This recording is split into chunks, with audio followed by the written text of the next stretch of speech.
পঞ্চায়েত সদস্য এবং পঞ্চায়েত সমিতির সদস্য পেয়েছি। আমরা প্রচুর কাজ করেছি, আমরা উদাহরণ দিতে পারবো, আমরা সচক্ষে প্রমাণ দিতে পারবো যে এই কাজ আমরা করেছি, আমরা দাঁড়িয়ে থেকে করেছি। আমি বক্তব্য বেশি দীর্ঘায়িত করব না, যেহেতু দাদার আরও প্রোগ্রামগুলো আছে, উনি অন্যান্য প্রোগ্রামে যাবেন। আমি আপনাদের মনে করিয়ে দিতে চাই, মাননীয় মুখ্যমন্ত্রী মমতা ব্যানার্জি সারা পশ্চিমবাংলায় সর্বস্তরের মানুষের জন্য কোনো রাজনীতি দিক দেখেনি, কোন ধর্মের মানুষ সেটা দেখেনি। উনি 68খানা প্রকল্প মানুষের কাছে পৌঁছে দিয়েছেন, জন্ম থেকে মৃত্যু পর্যন্ত। আজকে আমরা মুখ্যমন্ত্রী মমতা ব্যানার্জির প্রকল্পগুলো পেয়ে থাকি।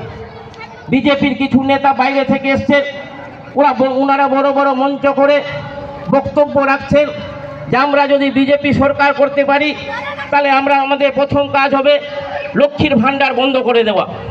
এটা আপনারা টিভিতেও শুনছেন, বিভিন্ন জায়গায় মালদায় অমিত শাহ থেকে শুরু করে বড় বড় নেতারা প্রথমে বক্তব্য রাখছেন যে মহিলাদের লক্ষ্মী ভাণ্ডার বন্ধ করবে।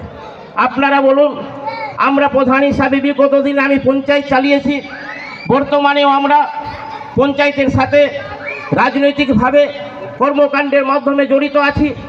একটা প্রকল্প চালু করতে মানুষের কম করে 2 থেকে 2.5 বছর সময় লাগে। এই যে আমাদের লক্ষ্মী ভাণ্ডার প্রকল্প সারা বিশ্বের মধ্যে জায়গা পেয়েছে।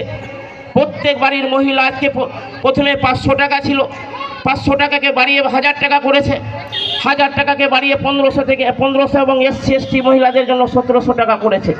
আজকে বিশ্বের মধ্যে এই লক্ষ্মী ভাণ্ডার একটা জায়গা পেয়েছে, প্রথম স্থান, যাকে মমতা ব্যানার্জি এই প্রকল্পের জন্য বিশ্বের মঞ্চে জায়গাও পেয়েছে। আজকে বিজেপিরা বলছে লক্ষ্মীর ভাণ্ডার বন্ধ করব, বিজেপিরা বলছে যুব সাথী বন্ধ করব। এই তো হচ্ছে তাদের বক্তব্য। আজকে লক্ষ্মী ভাণ্ডার বন্ধ করে দিলে আমি আপনাদেরকে বলে যাচ্ছি, বিজেপির কোনো সরকারের ক্ষমতা নেই।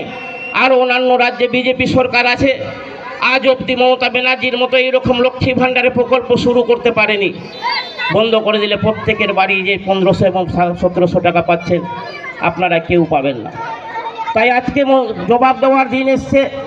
আজকে আপনারা মাথায় রাখুন, আজকে যারা আজকে এই কর্মী সভায় উপস্থিত হয়েছেন, আপনারা বাড়ি বাড়ি গিয়ে বলুন আমাদের প্রার্থী আশিস কুণ্ডু 4 নম্বরে বোতাম টিপে বিপুল ভোটে জয়ী করান এবং বিধানসভায় পাঠান।